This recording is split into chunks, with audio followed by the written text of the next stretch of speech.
That's exactly why I am developing this beauty platform and product advice destination, because most of us have have dealt with the problem for so long we don't realize it is a problem. Right. You haven't been seen for so long that you think you're invisible. Mm-hmm. I've gotten that so many times on sets where people they see the Black girl come in and they see the person with the natural hair. Oh, you're fine, you're good, and they don't even touch them. So what does this say to us? Something's wrong because they don't want to touch me. Welcome to the Friends in Beauty podcast, a safe space for ambitious beauty industry creatives to have real talk, get real answers, and practical tools to grow their businesses. My name is Daria Robinson, and I'm a makeup artist, beauty educator, and the creator of Friends in Beauty. I created Friends in Beauty to support like-minded creatives, just like you, on their quest to connect, network, and build genuine relationships within the beauty community. Join me every week as me and my special guests reveal the keys to success and longevity in the beauty industry, and most importantly, have fun while doing it. You ready? Hey, what's up? It's your best friend in beauty, Daria Robinson. Welcome back to another episode of the Friends in Beauty podcast. I am so happy to have you here with me, and I hope you're listening to this episode in high spirits and in good health. If you are a friend in beauty, I welcome you to join the Friends in Beauty Facebook community. If you're looking for a community of like-minded, ambitious friends in beauty to virtually connect with, network, and share resources, then click the link down below in the show description to join the Friends in Beauty Facebook community, and I'll be there to welcome you with open arms. Also, follow Friends in Beauty on all social media platforms at Friends in Beauty. What I like to do is something called the Friends in Beauty Friday feature, where every Friday I spotlight a different friend in beauty and their accomplishments. So no matter how big or small you think it is, I want to shout you out. I want to send you some good vibes. So all you have to do is use the hashtag FIB Friday feature and tag Friends in Beauty on something that you are proud of, something that you have accomplished, and I'll share it with the community. Additionally, the Friends in Beauty podcast is available on several platforms. We're on Apple, Spotify, Stitcher, iHeartRadio, Google, YouTube, you name it, we are there. And whatever platform you are listening from right now, I just want to express my gratitude and just say thank you so much for tuning into the Friends in Beauty podcast. And I would love it even further if you took the time to leave a 5-star rating, a review, a like, a share, a subscribe, a comment. Whatever you have to do to let me know what you feel about the Friends in Beauty podcast will be greatly appreciated. Also, click the link down below in the show description to join the Friends in Beauty mailing list tribe. My mailing list tribe is the first to know about all things Friends in Beauty, and I send out different business resources throughout the week. So if that's something that you're interested in as well, click the link down below in the show description and join us over there. And last but not least, share the Friends in Beauty podcast with your other friends in beauty, your family, your friends, anybody that you think could benefit from the information that's being shared. Share a way to help me grow the Friends in Beauty community. Now, on this episode of the Friends in Beauty podcast, I welcome Daria Wright to the Friends in Beauty guest chair.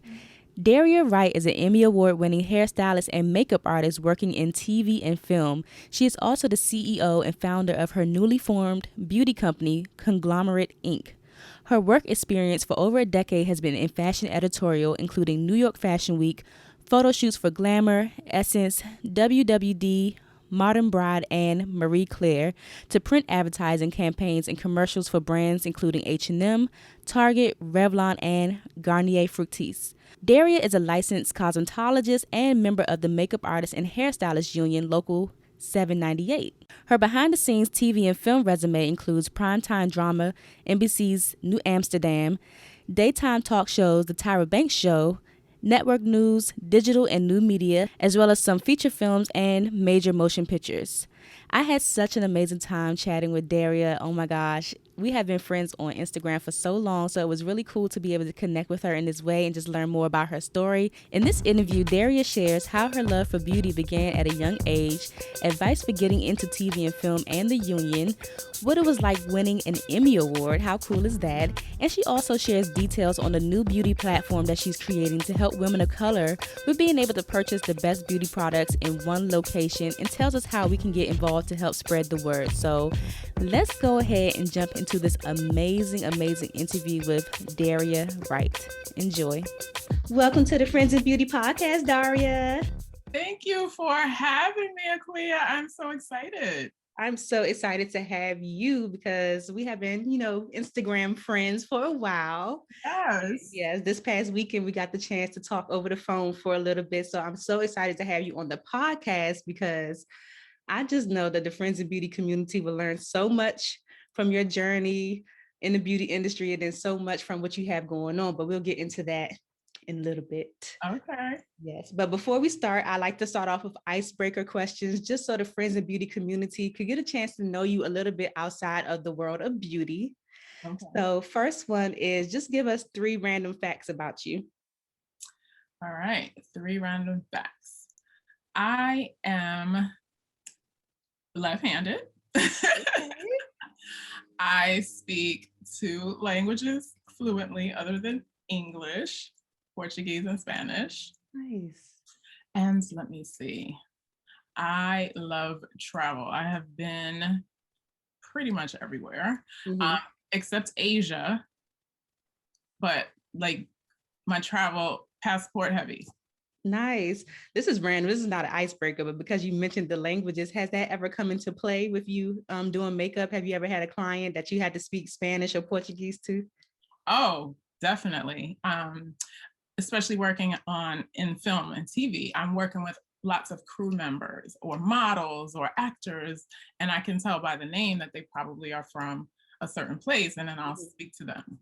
So that is an icebreaker in itself. Man, I used to be so good at Spanish. It was this boy that used to work at my job back in the day. He did not speak English, but he had a crush on me. And he always he always wanted to take me on dates and stuff. So I had to, speak a little Spanish to him, but I kind of lost it over the years. And I went to Mexico in March and I had to pull a little bit of it out for, certain people that didn't understand. It's in there. It's always in there. Definitely. Next one, what's your favorite hobby? I would say dancing. I love salsa. So the more salsa, the better. I love dancing. I love salsa too. I had to take salsa lessons back in the day. So now when I hear the music, I just kind of I did too. Yeah. And now I'm addicted. Yes. So the next one is completely random. I have these things called pod decks, and I have a what the heck deck and a would you rather deck. So I'll pull a random one from one of these. Which one would you like? Oh, that sounds pretty cool. What the heck? What the heck? Okay. Yeah, these what the heck deck ones be weird sometimes. I'm like, I'm totally like, wow, what are we gonna get here? I'm like, who thought of these things? I like to shuffle them a little bit, see what we get. Okay. Yeah, this is a what the heck. It says, is cereal soup? Why or why not? That's really weird. Oh my goodness, I actually like that because I'm going to say yes. It is, stuff floating around in liquid. So technically it is soup. It's just not hot. Yeah, it could be a cold soup. Yeah, and there is a such thing as cold soup, gazpacho. I never even thought about that before. Okay, that's a what the heck for sure. Another one, what do people always tell you that you're good at aside from doing hair and makeup, photography? Oh boy, that's funny. What am I? Probably taking the lead. People I don't even have to say anything, and people just look at me like, okay, you're gonna do something right. And I'm like, wait, I didn't even say anything. So I think that's probably it. What's your sign? I don't go by astrology. People always try. So it has nothing to do with that. It's just who you are. Yeah, exactly. They're like, when's your birthday? I'm like, I'm not telling you. Right. Like, don't try to get into all of that. Try to judge me before you know me. Exactly. When was the last time that you did something for the first time? Ooh. The last time I did something for the first time. I mean, it's a lot because we are in quarantine still, pandemic. So I'm gonna say the biggest one is not, ever leaving the house for like a year and doing some things that like canceling things for a year. Like that's the last time I did something for the first time. Like I never did that before. Right. Me either. It's crazy. And the last one, if you weren't a Emmy Award winning hairstylist, makeup artist, photographer, content creator, what could you see yourself doing? Oh my goodness, I could totally be a restaurant food critic. Ooh, that's nice. I am such a food snob. I am a foodie. Like before pre-pandemic, I used to love going out to eat to restaurants, the ambiance, the dishes, the flavors. Like I just love it. Yeah. What's the most unique thing that you ever eaten that most people would be like, oh my gosh, no. Are you adventurous with food? Yes. Okay. When you travel a lot, you have to be adventurous if you want to really experience the place. So I will say the most adventurous thing I ate was curry alligator. Okay. And it was delicious. Yeah. It was delicious. I did try alligator one time. I went to Papados. I went to Papados when I was in Atlanta last year. What was last year? Yeah, sometime last year, I think, with my siblings, and they ordered some alligator. So it was okay. Yeah, it wasn't bad. Yeah, it was that was the second time I had it. And the first time I had it at a similar type place in Detroit. Uh-huh. But when I had it the second time and it was curry, I was in Trinidad and it was amazing. I can imagine. I love Trinidad. I was just saying I want some doubles earlier. I need yes. some doubles. Oh my goodness, doubles. Yes, I love doubles. Yes. All right. Well, I learned a lot about you in that little bit of time. That's awesome. Thanks for sharing all of that. So I want to go ahead and jump into it because I really do not know much about your story. So I would love to know like just how everything began. Like take us back to before you were a beauty pro. Like what were you doing? And.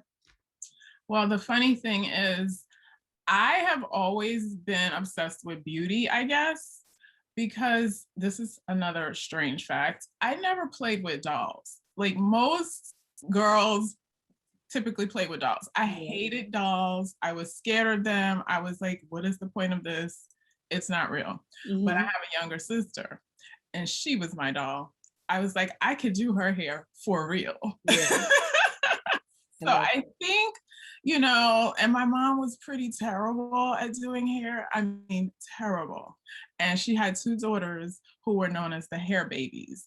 And we had the most hair in the world and a mom who could not do our hair. So I kind of took over early and I was like, okay, Mom, I'm going to do my own hair. And then I just would play and practice with my sister's hair too. Nice. How far apart are y'all? Just 2 years. 2 years, yeah. I have an older sister. She's 4 years older than me.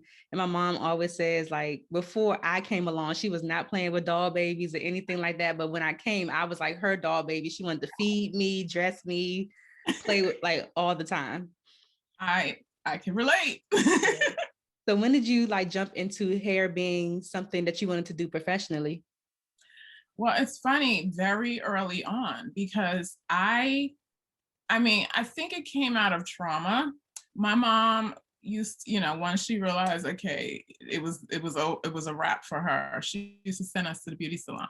And that experience for me and my sister was it was just traumatic and torturous and misery.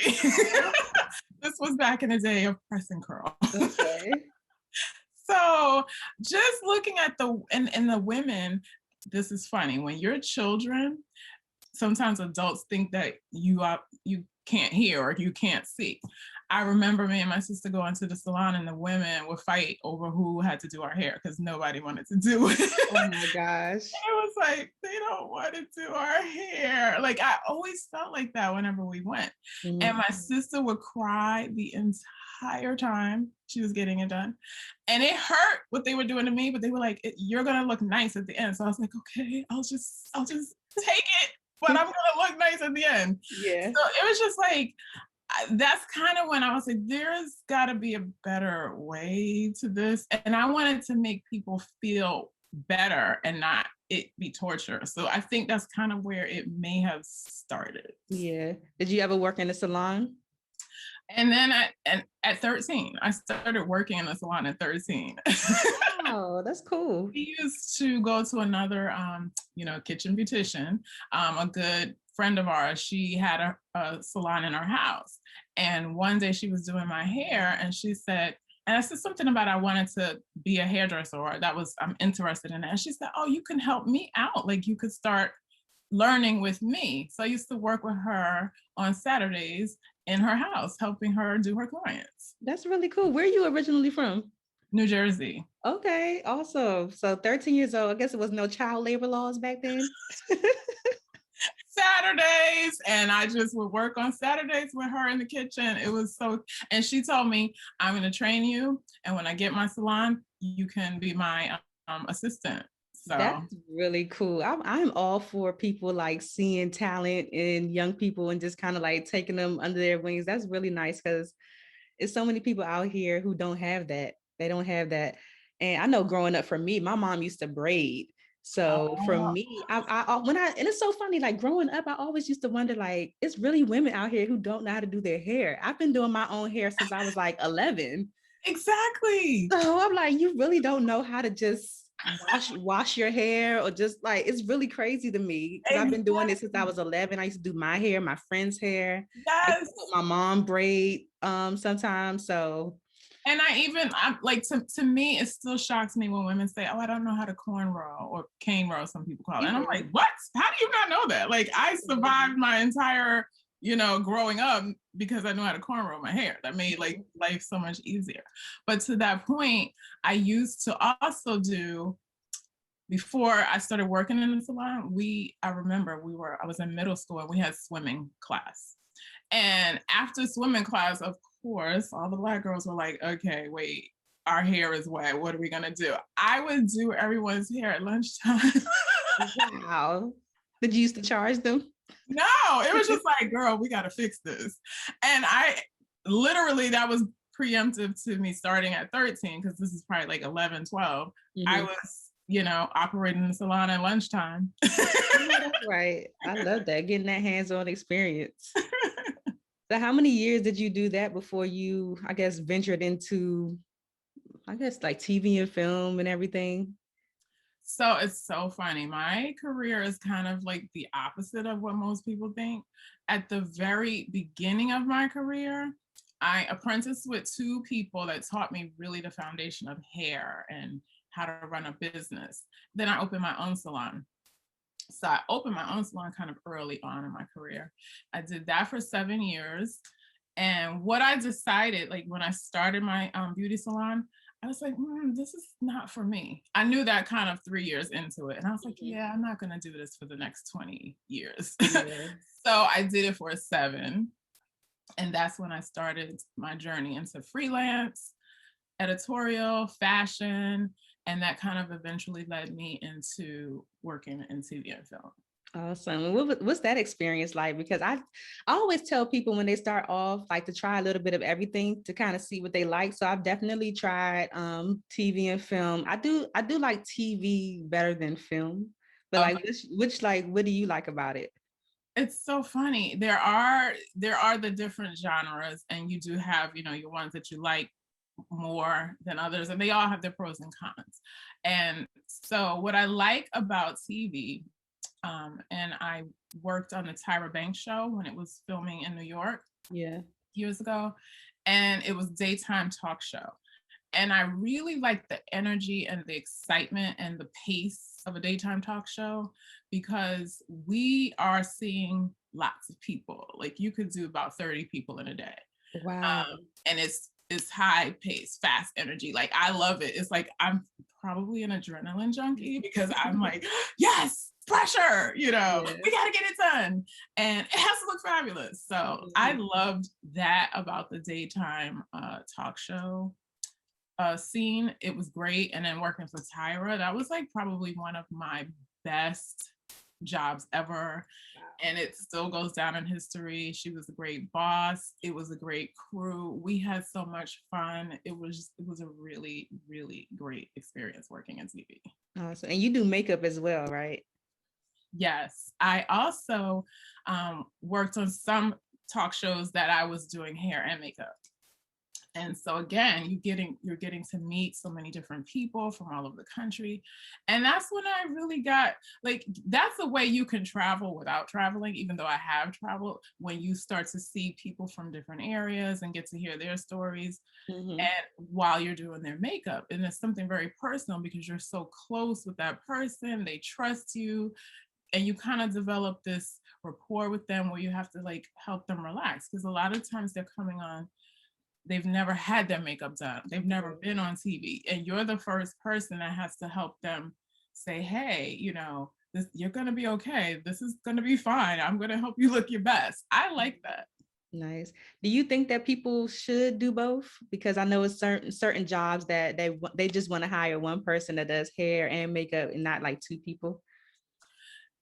You should have a basic understanding of both, but you should focus on one. You should have a specialty.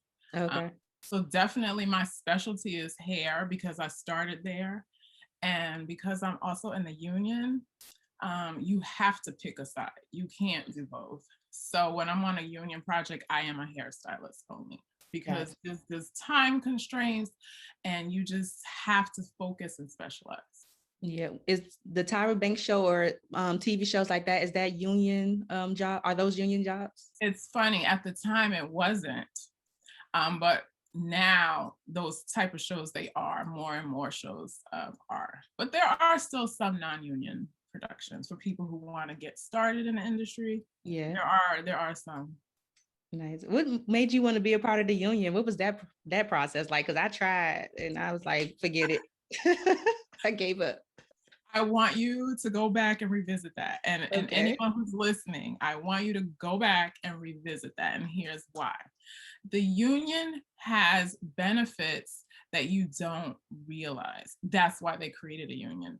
It protects you as an artist because you're working with big corporations, big businesses who do nothing but take advantage of the little person. Mm-hmm. So unions, especially artists, because we're artists, we're creative, we don't know about the business and the rules and the this. Yeah. Unions were created so, corporations cannot take advantage of artists. And if you are an artist, if you're a freelancer, you've been taken advantage of at some point in your career. Yeah. It's just a fact. So once you join a union, you have that protection of the group. They do the bargaining. You get a raise every year. You get benefits. You get, like, all these things are already done for you. So it's more than just, oh, what? No, it's getting into a group where you have access to the jobs that pay you very lucrative salaries. Mm-hmm. And it's kind of like a stepping stone to other things. So maybe you start out as a hairstylist or a makeup artist. Maybe you really want to be a writer. Maybe you want to be a director. Maybe you want to be an actor. It gives you that space to be in and learn it and see it and get familiar with it. Because most of the times we're not familiar with it. So we're like, I don't know what goes on. Yeah. Just immerse yourself in things you don't know and you will learn, be open to learning. But again, it's that protection of being part of a bigger group. Nice. What are some of the things that are required of a hairstylist to get into the union? Because I'm familiar with, what it takes for a makeup artist. And I was like, what? I just, it was a lot. It was a lot. It is a lot. You got to keep all your stuff together, like all of your, the jobs that you have done in sequential order over a period of time. And yes, it takes some organization. And it's kind of like, if you want to take yourself, how seriously do you take your career? That's kind of how it is. If you're just used to helter-skelter, I don't really know what's going on, I don't really have a plan, I don't have any goals, then the union can sound scary. Mm-hmm. But if you have goals, you want to go somewhere and you want to make some money to do it, you need to start organizing yourself and thinking of yourself as a business, not just an artist, because you are also your own business. Mm-hmm. And you are your brand, your reputation is strong. So you've got to have those skills. So as a hairstylist, you want to look on the union websites and see what they require. But most of the time it is, certain hair, just basic hair things you need to know. You need to know how to apply a wig. You need to know different setting. It's not just what you do in the salon. It's completely different. Because you're now working in scenarios where the outcome is not necessarily, oh, I have a client and I want to make her look pretty, or I want to do what she wants. TV and film is very different. It's like you need to get them ready for whatever we're filming. So they need to make sure you have an idea of what that type of hair styling is. Is that hard to kind of, I guess I'm thinking about when people have specific characters when it comes to doing TV and film. Is that hard to get out of that mode of like it being perfect if that's not necessarily the character's look? Like you just want, you're so used to laying the hair and having, what if their character doesn't call for that? That is why I say it's very, very different, and you have to kind of switch your hat. Because if you are only, used to working in a salon, it's a very difficult transition, but you can do it. And then vice versa, the people who are used to working there, it's very hard for them to transition back to the salon. So it's both. You have to kind of be nimble and realize, okay, what is required here? What's my outcome? What is the end game here? It's not about, oh, I'm going to make this best style. Sometimes it's about, I need to make this look exactly the same every time I do this person's hair. That continuation. Oof. It is continuity. If you do not know that word, you are learning it right now. Yes. Continuity is what you need to understand about TV and film, even news. If you work on the news, you have to learn continuity. These people don't change their hair every day, every week. It's the same style, the same look, because that can be a distraction. So you need to be the artist that knows how to do that same look. And it's not about, I'm sick of this, I want to try something different. It's not about you. It's about the viewers. It's about the ratings. And especially if you're coming behind another artist, because I've had opportunities before where I've done like reality TV. And I'm thinking specifically, I've done Real Housewives of Potomac. Okay. One of the ladies, when they do their interview episodes, I had to recreate a look that another artist did, so that when you're looking at the confessionals or whatever, you can't tell. Even I couldn't tell. I was like, dang, I did a good job. Even I couldn't tell which one was mine and which one was the original look. That is amazing. And that's what most artists can't do because of ego sometimes. They're like, oh, I need to put my mark on it. No, it's not about you in every scenario. So for you to do that and you couldn't tell, you would, like, that's a value skill. Yeah, definitely. And it's not easy, but it's definitely worth it, because sometimes when I'm watching, I'm like, that's something that was not the same. Yeah. Matching is very difficult because everybody has a different hand, but you need to, that's why you need to learn those basics, because when everybody knows the standards, then you can kind of work from the standard. Yeah. Do you have any advice for people who want to get into TV and film to maybe like build up the hours that they need for their call sheets and everything? Yes, look at the union websites. I'm in local 798, and then that's like the East Coast, for the United States. Then there's local 706, which is kind of like the West Coast. So you need to look on those sites and see. They give very detailed, breakdown of what's required, and you need to make sure you hit all of the requirements. You can't say, well, I have, 10, but they asked for 11. You need all 11, and you need it exactly the way they say it. Like, that's my best advice for people. Don't think you can, skate it or cut a corner. You cannot.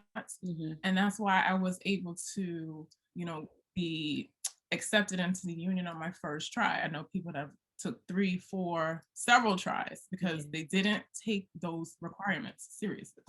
Wow. Ooh, kudos to you for getting it first. That's amazing. That is amazing. Are you agency represented too, or have you ever been agency represented? I used to be in the past, and that was before I went into TV and film, when I was working in fashion, editorial, and commercial. That's more when I needed an agent. And again, the agent, they kind of book the jobs for you. They have the relationships already, so they book the jobs for you. And I was a part of a few agencies when I was kind of starting out as a freelancer. Nice. In New York. Yeah, I like that. I know I thought about it before, but I think the route that I'm on now, I don't really know if I need I need a brand manager, but I don't know if I need a like an agency yet. There's a difference for me. The agencies are that the reason I didn't like the agencies route for me is they kind of pay attention to their big top artists. Mm-hmm. You can get in if you're new and you want to get experience, you can get in because you can assist those top artists. Yeah. But I started to see, wait, there's really no way for me to get up on that top rank because they already have their favorites. And when I saw that, I was like, okay, I need somewhere else where I can, break through and bust through faster, and there won't be that, glass ceiling, like you can't get past it. For me, that's like, let me go somewhere else. Yeah, definitely. So you've been in the industry for some time. So I'm curious to know, where do you see most creatives or like beauty pros drop the ball when it comes to like running their business? Because we're just like, we just want to create and just want to, do the creative stuff, but we don't really pay attention that much to business sometimes. So what are some things you think, or have you seen people kind of drop the ball when it comes to that? I think the biggest thing that people do that I'm like, that is a huge no-no. We are living in the digital age, and you cannot say, oh, I'm a creative. I don't need that. I don't do that. No, the new way is digital. Everything is digital. So way before it was popular, I got my domain name, which is my name. Yeah. And the funny thing, this is a very hilarious story. There is another artist who is a Black woman just like me, and her name is Daria Wright. We were both in New York at one point in time, and she was so frustrated. She's like, everything I do already has your name, because I booked all of those domains. Oh, I got my presence set long ago. And it was funny because she had the same name, so she had to come up with a different twist because I already had it locked. You don't want that to happen to you. So don't take it for granted. Lock in your online presence, because that sets you up for looking like the professional you want to present yourself to be. You have a domain, you have a website. People think they don't need to have a website. They think Instagram. No, Instagram is not yours. You need your own property that you own, and then you can present your portfolio, your work. People can look you up, people can Google you. So you can't be this mysterious, I can't find them on that. No, like sites like IMDb, that's where people look you up and say, hey, what have they done? Are they official? Are they the professional they say they are? You need to be affiliated, is what I will say. Be affiliated with organizations and groups and associations that other creatives are also affiliated with. Yeah. What do you think about people using like trendy, or I don't know, not using their name? They try to do like Beat by Daria or like Lashed by Daria. I don't know. Slayed by Daria. What do you think about it? I mean, those are great, but you need to have your actual name somewhere in the presence as well. I have my moniker, the Beauty Fix Chick, Beauty by Daria, but I'm also, you go to DariaWright.com and you see the actual Daria Wright. I show my face. This is me. It's me.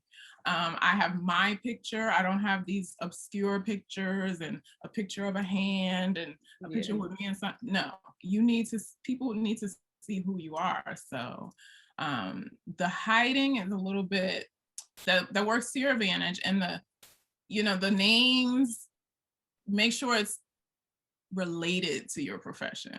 Right. That's what I would say, if it's a name that's not just your name. Right.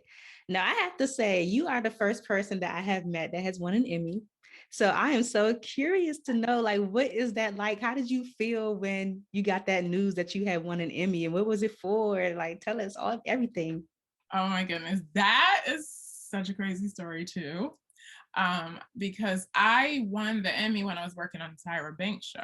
Oh, okay. And it was, I found out about it on Facebook.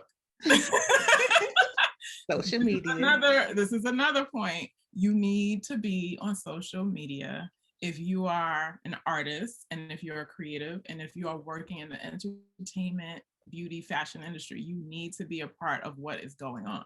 So I was on social media one day, and I kept seeing congratulations, all this stuff in my feed. And I was like, what is that? Because I knew we got nominated, but the news hit and people heard that we won and they were like, congratulations. And I was like looking at the feed, and then I got down to you won. I was like, ah! That's amazing.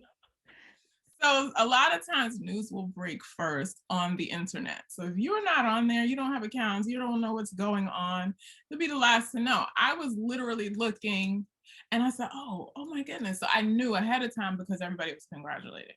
Did you get to go to the award show? I didn't, because at the time, they're in California. Okay. We were in New York. So I didn't receive it in person, but doesn't make it any less fabulous that I won. Yeah, that's amazing. I have my trophy. I love that. That's so exciting. Oh my gosh. So I know you mentioned something when we talked before about like being self-employed versus like CEO. What is the difference to you? Like, how can we be CEO versus just being, self-employed? You know what? That is something I learned over time in my career. And as I saw the difference, and I learned that early on when I had my own salon. And that's before I knew about business. Imagine, I opened up a business before I knew about business. And I ran a successful business before I knew about business. But I just knew how to operate and manage. And I had a clientele, so it worked. But what I didn't know at the time is that I owned a job. I didn't own a company. I didn't own a system. I didn't own a brand. I owned a job. So if I didn't work, I didn't get paid. If I didn't open the salon, I didn't get paid. If I was sick, I didn't get paid. If I went on vacation, I didn't get paid. So there was nothing that was making money without me physically doing the work to do it. And so that's what self-employed is. And I think we all learned that in a bigger way during the pandemic. Because if you did a service job that you had to be in person in order to do it, you couldn't do that job for a very long time. Right. What else do you do to make money? Do you have another source of income? That's the difference in being a CEO. So if you own a company and you build some sort of system or brand or product or something that makes money without you doing every single thing, that's the difference. And that's what I started to learn. I said, aha, I'm going to come back when I do, have another company. It's going to be bigger than just me. I love that.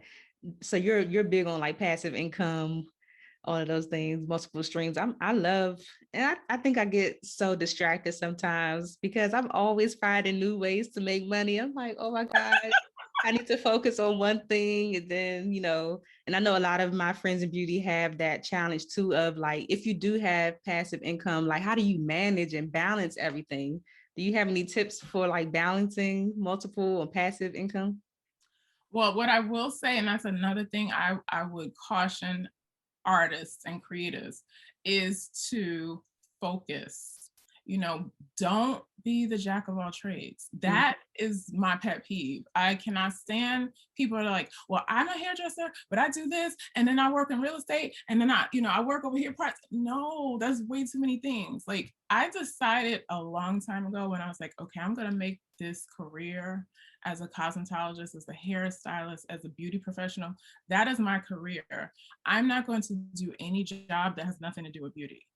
So I decided a long time ago, if it does not directly relate to the beauty industry, my, credentials, it doesn't apply because I needed to build on this experience to where I want to head. So you have to have that end game in mind so that you can stay on track and not follow, because that'll take you off the straight path to the goal. Right. And it's so funny that you mentioned that because I really had an epiphany sometime this year where, how they always say like the average millionaire has like 7 streams of income. It wasn't until somebody was like, that doesn't necessarily mean not in your industry. Like you can have 7 streams of income within the beauty industry. That doesn't mean that you're, like you just said, a makeup artist, a real estate agent, a cashier, or, Airbnb. Yes.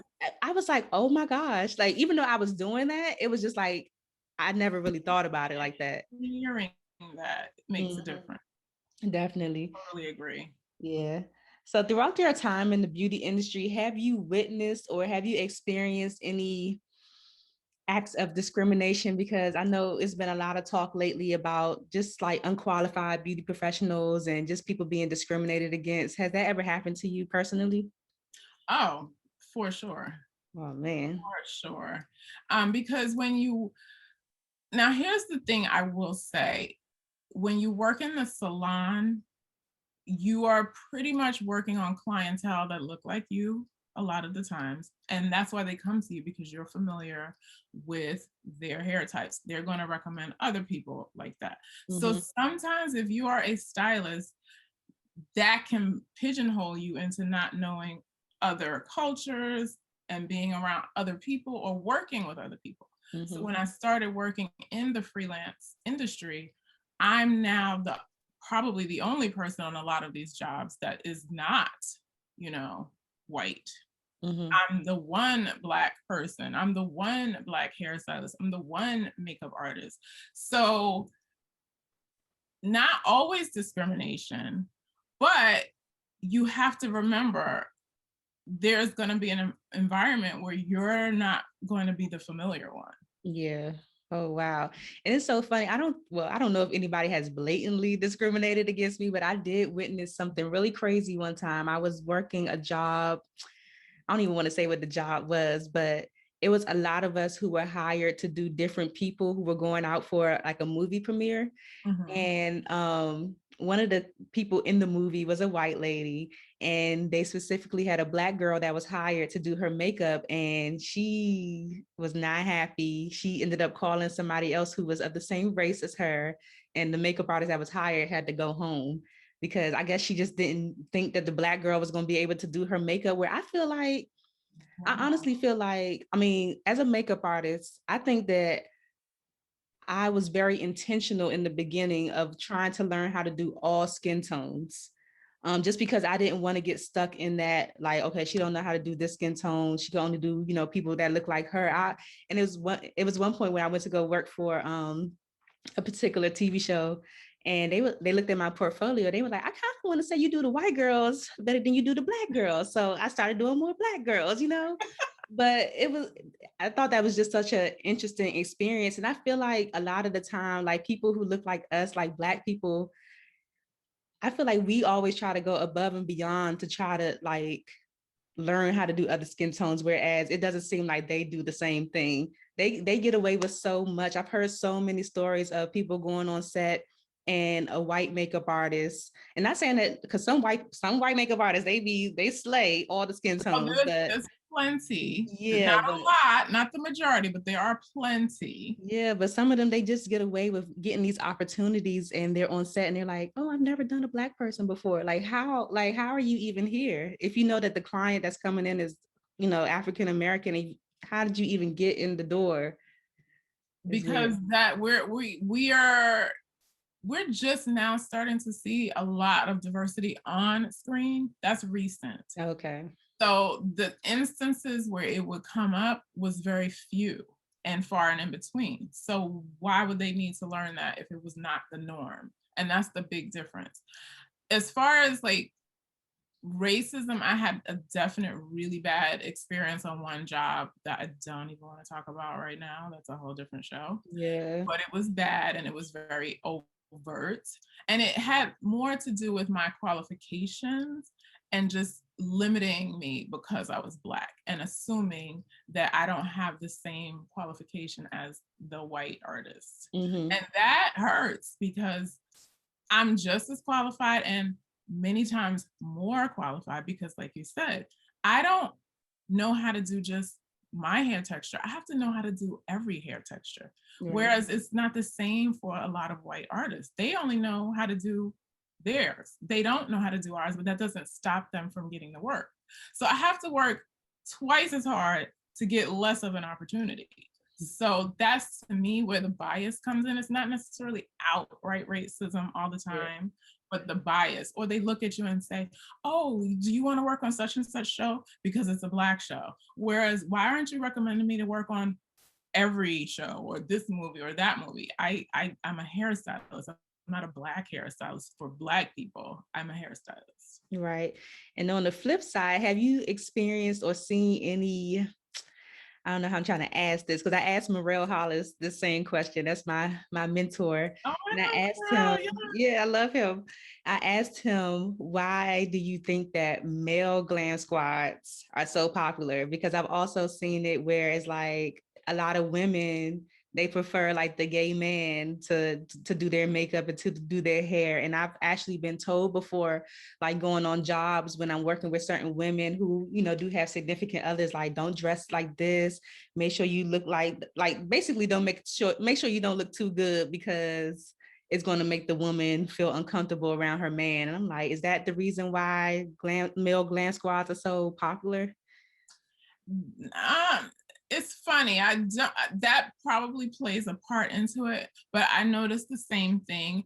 And I feel like that's another bias, but it's in the Black community against the Black community, which is a crazy thing. It's that stereotype that a gay man must be great at whatever the if he's a hairstylist, he must be the best. If he's a makeup artist, he must be the best. If he's a stylist, he must be the best because he's gay. That is also bias. And Black women who are in the celebrity world tend to do that. I don't think they recognize that they do that. And of course, everyone has the right to have their preference, but I feel like a lot of Black women artists get, you know, another way to just get knocked out of a job because of that from another Black woman. Yeah.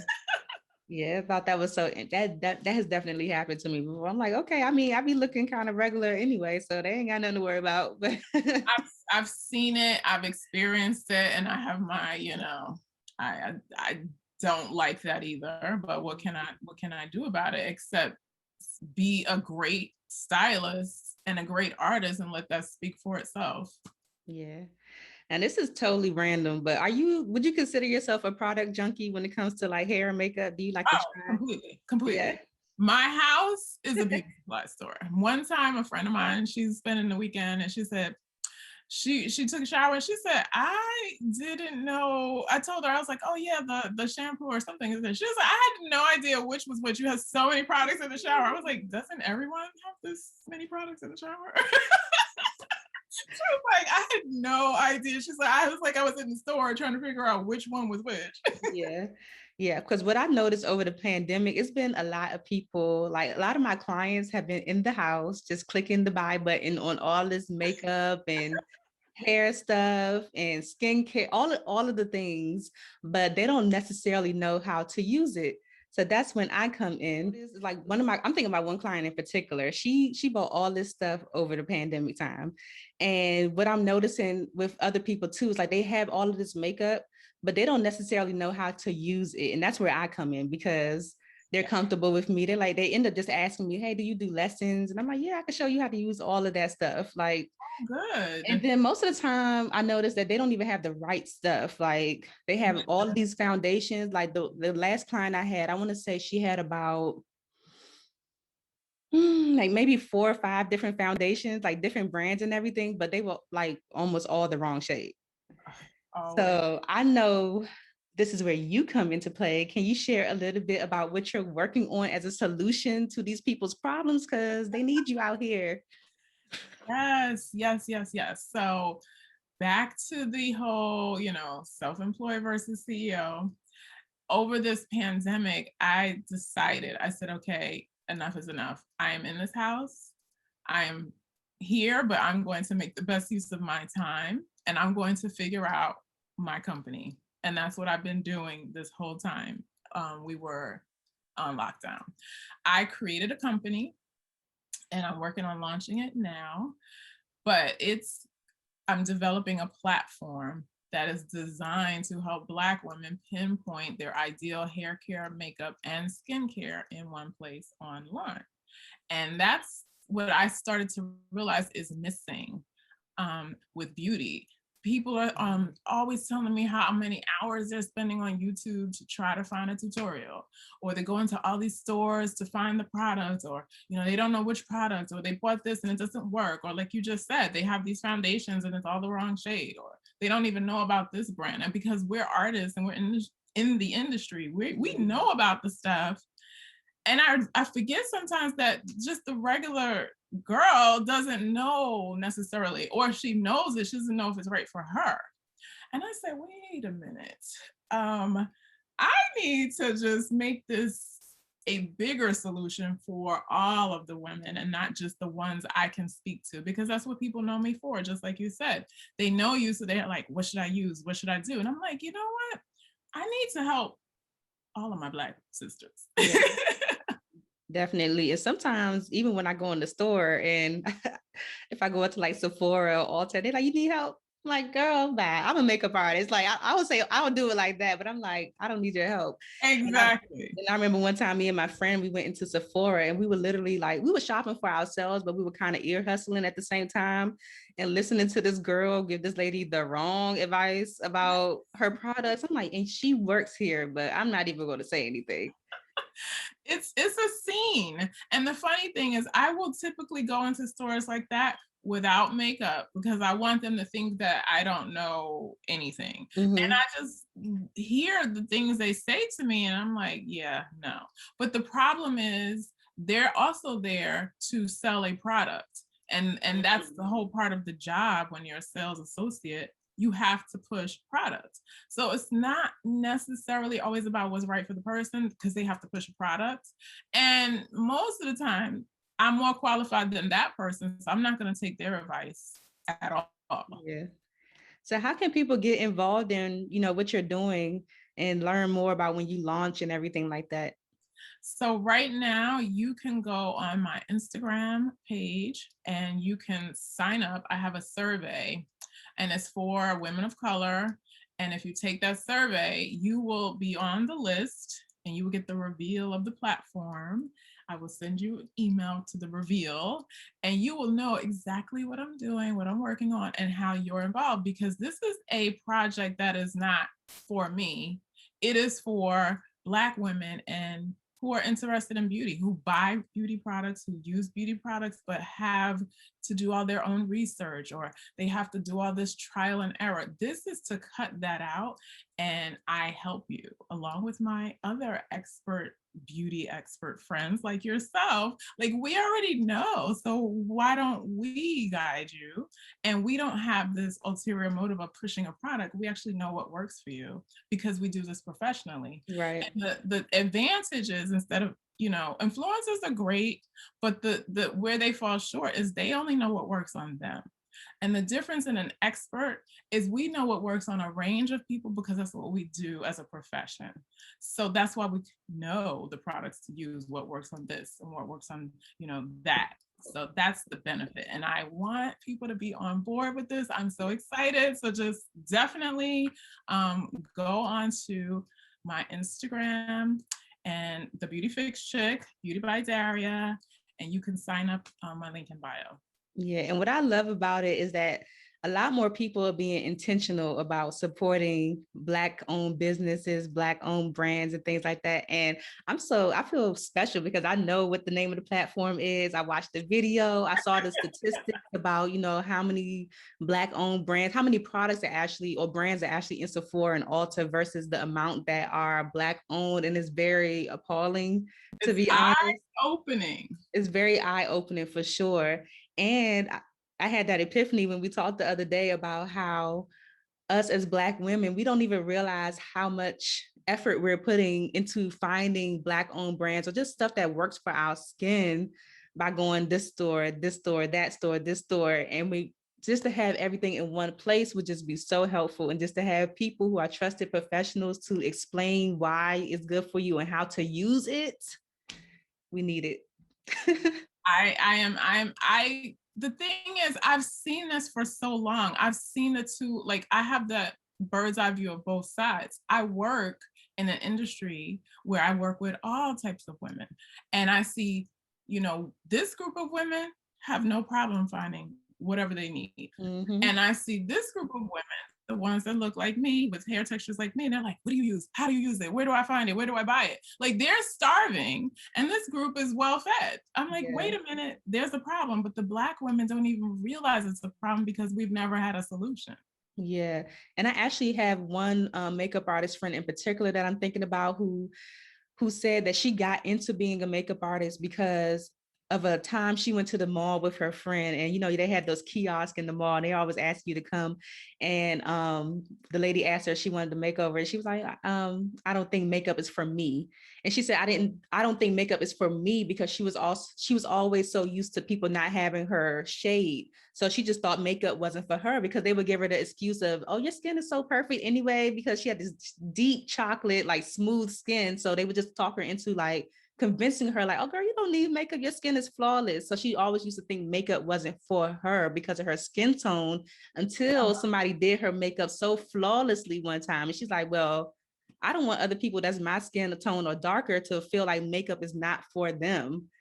Oh my gosh. That's exactly why I am developing this beauty platform and product advice, destination, because most of us have dealt with the problem for so long we don't realize it is a problem. Right. You haven't been seen for so long that you think you're invisible. I've gotten that so many times on sets where people like, they see the Black girl come in and they see the person with the natural hair. Oh, you're fine, you're good. And they don't even touch them. So what does this say to us? Something's wrong because they don't want to touch me. Mm-hmm. Or something's wrong with me because there's no products for me. That I want to break that down, because that is not true. We are all beautiful, and we all should have that way to make ourselves look and feel beautiful. And it has nothing to do with your skin tone or your hair texture. It just has to do with if you knew these things existed. I love it. I cannot wait for your platform to launch. I have a gut feeling that it's going to be super successful when the masses hits it. And I'm going to leave a link down in the show notes for the survey. So if you want to take, or not if, please take the survey. Yes, that's how you can guarantee you will know about this, and you will be getting the updates on when we launch, and you can be a part of it, because this is about all of the women. So I need your input and your feedback so we can make it that it works for you. Yes, take the survey and share it with some other friends who are into beauty or trying to get into beauty. Yes, please. Great. This is amazing. So what are you working on your legacy to be, or what do you want your legacy to be when this is all said and done? I always said one of my heroines, you may want to say, is Madam C.J. Walker. And most people, if they are familiar with the, hair industry or even Black culture, Madam C.J. Walker was the first Black female millionaire, but she was a hairstylist. She made hair products. And that was in a time when it was very difficult to be successful at all, forget a Black woman. So she's inspires me. That story inspires me, that she did it against all odds, but she created something that is still valuable today. Black women are always ignored when it comes to beauty. And when you create something that speaks to them, they listen. So I want to be that same person, and I want to create something that speaks to Black women, and they will hear it. They're going to be making a movie about you on Netflix in a few years. Yes. I love it. So do you have anything else that's coming up?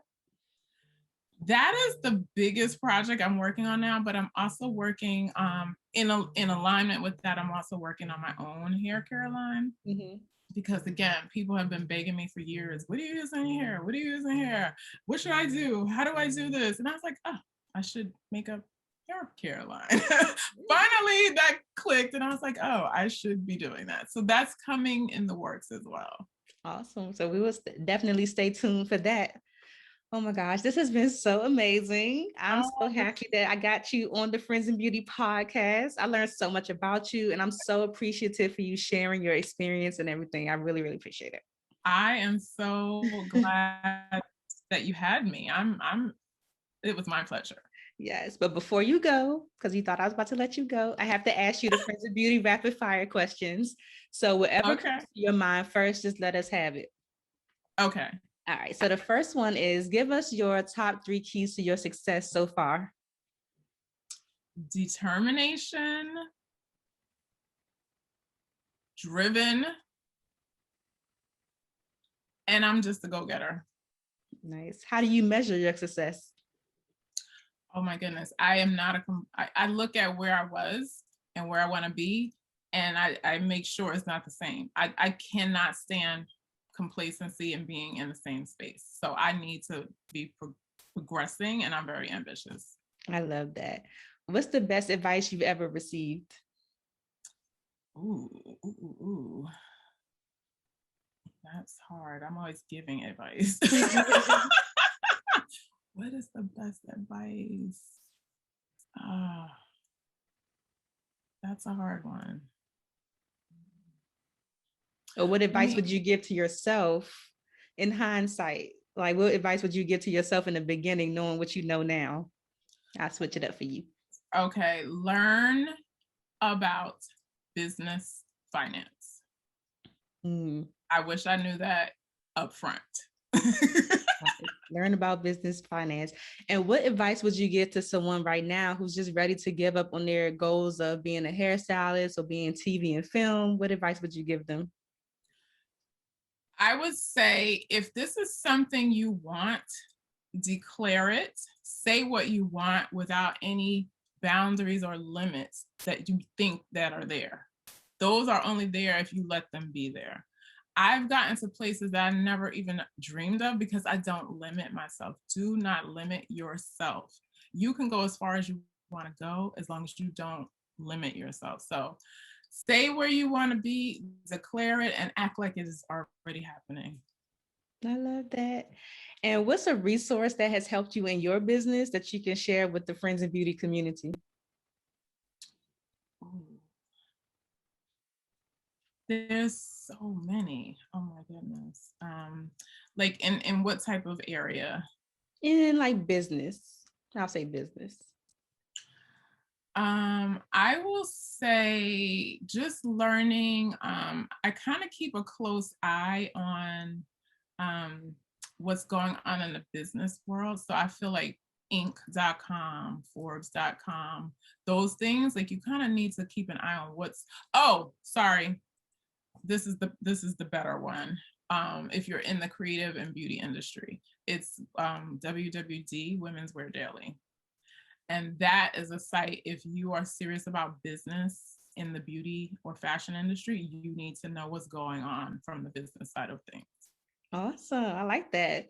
Okay, so the last one, I want you to fill in the blank. I want you to say, my name is blank, and the key to longevity and success is whatever you think it is. My name is Daria Wright, and the key to longevity and success is being grateful and recognizing the divine creator in your life. Awesome. I love it. So before you go, share again your social media and where you would like people to find you and connect with you. I am on social media, Daria Wright. You can always Google me, Daria Wright. But the Beauty Fix Chick, Instagram, or Beauty by Daria. I'm on TikTok. I'm on Twitter, Pinterest, Facebook, all of them. You will find me. Look for the big hair. Look for the Emmy. That is me. Yes. Thank you so much, Daria. Thank you. This was amazing. I enjoyed it. Yay. Thanks for listening to the Friends in Beauty podcast. Don't forget, sharing is caring. Share this episode with at least one friend in beauty, and subscribe, rate, and review on Apple Podcasts so that other friends in beauty can find this show. Plus, we'd love to hear your feedback. Connect with us on all social media platforms at Friends in Beauty, #Friends in Beauty to join the conversation, and join our Friends in Beauty Facebook community to stay connected. Talk to you soon.